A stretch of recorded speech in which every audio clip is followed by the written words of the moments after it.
EOS has a comprehensive effects engine. Let's take a look at some of the basics.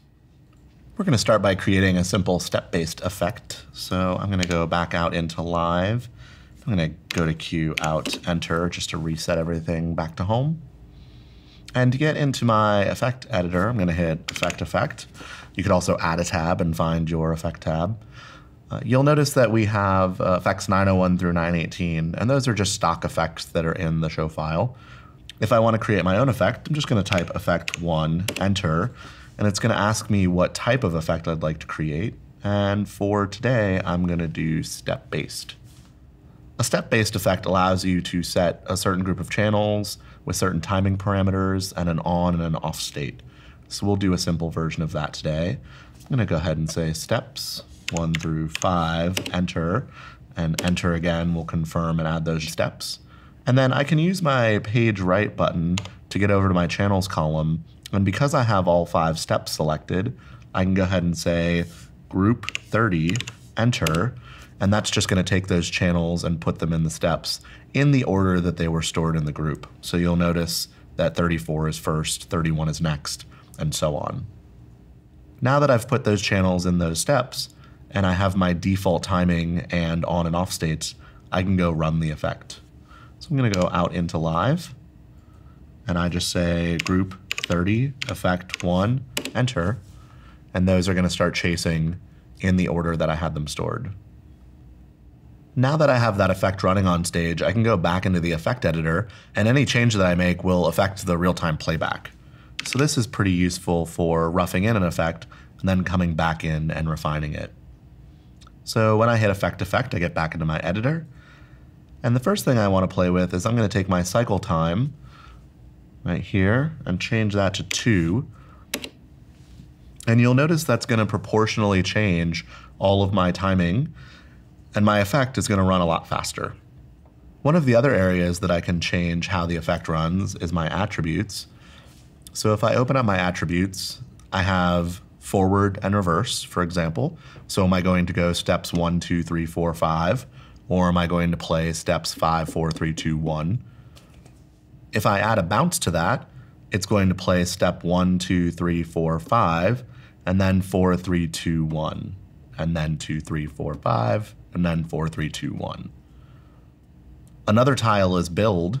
That will play step 1, add step 2, add step 3, add step 4, add step 5, and then it will take off all steps and begin over again. If I have bounce and build both activated, it will add step 1, add step 2, add step 3, add step 4, add step 5, and then it will remove step 5, remove step 4, remove 3, remove 2, and then finally remove 1 before starting over again. Random group in your step effects allows you to pick random steps. So this is very good if you want something to feel a bit more organic, like lightning or water. And random rate allows you to select a rate range, and every time a new cycle starts, the board will select a rate in that range.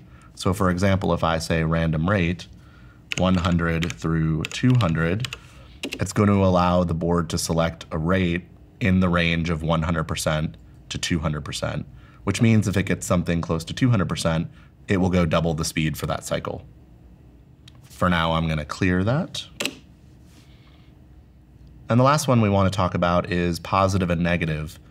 Positive takes a step that is active and plays its on state, and will take all of the inactive steps and play the off state. So if we were to clear out of here and look at our steps, the on state is 100, the off state is at 0.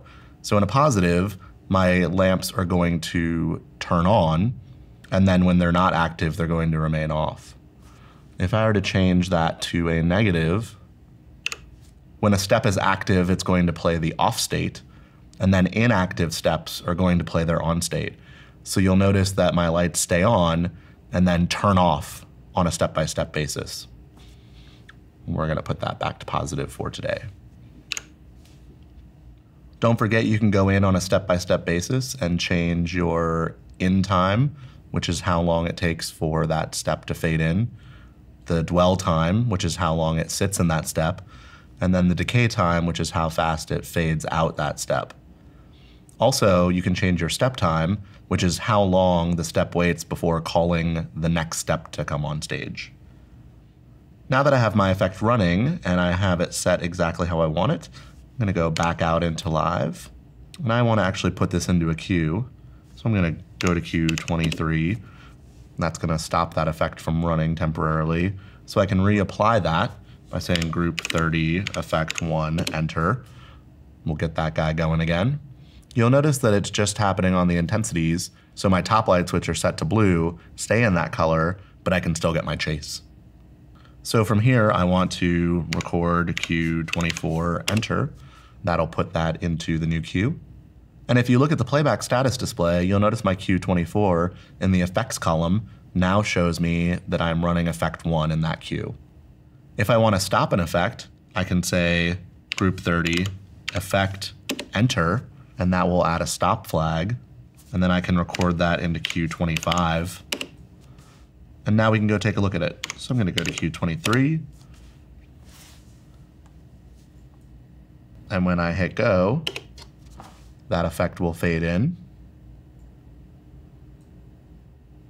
And when I'm ready to stop the effect, I hit go, and queue 25 will fade that effect out to a stop.